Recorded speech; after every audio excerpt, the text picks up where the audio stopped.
MPSC आणि इस्रो यांचं नातं हे बंधन तो प्यार का बंधन हे असं म्हटल्यासारखं आहे, कारण प्रत्येक वर्षी परीक्षेमध्ये प्रश्न आहे, प्रत्येक वर्षी. मग आगामी तुमच्या कंबाईन ग्रुप बी, ग्रुप सी आणि एमपीएससी तलाठी सरळ सेवा भरती सगळ्या परीक्षांना असणार आहे.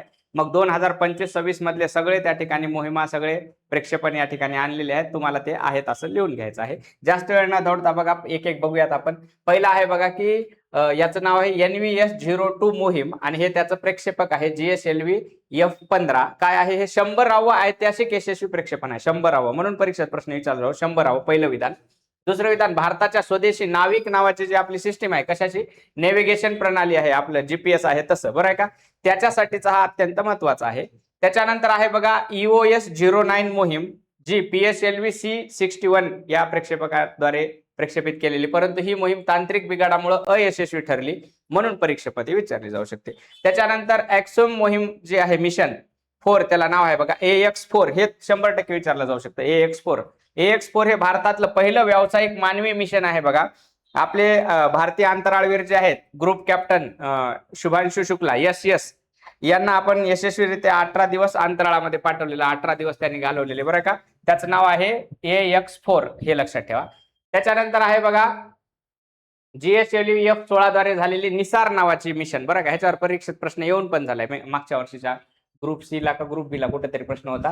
ही जगातला पहिला ड्युएल फ्रिक्वेन्सी L&S बँड असलेला रडार इमेजिंग उपग्रह आहे बघा, म्हणून हा पॉइंट महत्वाचा आहे. इतर माहिती सुद्धा तुम्ही बघा. त्याच्यानंतर आहे बघा CMS-1 मोहीम, जी LVM-3 किंवा M5 या रॉकेटद्वारे प्रक्षेपित करण्यात आलेली 4410 किलोग्राम वजनाचा अत्यंत महत्वाचा एक दळणवळण उपग्रह आहे बघा.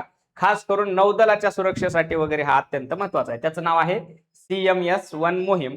आणि महत्वपूर्ण मोहीम आहे 25 मधली बघा, ब्ल्यू बर्ड ब्लॉक 2, हा अत्यंत महत्वाचा, ह्याच्यावर परीक्षेत प्रश्न असणार. ब्ल्यू बर्ड ब्लॉक 2 मोहीम LVM-3 M6 या रॉकेटद्वारे आहे. हा भारताचा आतापर्यंतचा सर्वात वजनदार उपग्रह आहे बघा, बरं आहे का? त्याचं वजन किती असणार आहे काय नाही हे तुम्हाला होमवर्क हे काढा, हे इतर माहिती सुद्धा तुम्ही व्हिडिओ स्टॉप करून लिहून घ्या. त्याच्यानंतर आहे बघा जानेवारी मध्ये झालेले विद्यार्थी मित्रांनो EOS-N1, अन्विषा असं त्याचं नाव आहे बघा. 2026 मधलं पहिलं प्रक्षेपण आहे हे. संरक्षण आणि पर्यावरणीय देखरेखीसाठीचा हा उपग्रह आहे. त्याच्यानंतर आहे बघा गगनयान G1 मोहीम, बरं आहे का? 2026च्या उत्तरार्धामध्ये ती जाणार आहे. भारताच्या मानवी अंतराळ मोहिमेत असणारा हा मानव विरहित चाचणीचा टप्पा आहे. त्याच्यानंतर आहे मोहीम GISAT-A1, बरोबर आहे का? नियोजित काळ 2026 ला ह्याचा असणार आहे. या पुढच्या संभाव्य आहेत, बरं आहे का? त्याच्यानंतर हा अत्यंत प्रगत जिओ इमेजिंग उपग्रह आहे बघा. 2021 मध्ये अयशस्वी झाला होता, परत एकदा आपण ते टार्गेट ठेवलेलं आहे. आणि TDS-01 याचा नियोजित काळ 2026 आहे. इस्रोच्या भविष्यातील उपग्रहांचे वजन कमी करण्यासाठी स्वदेशी तंत्रज्ञान वापरण्यात येणार आहे, बरं आहे का?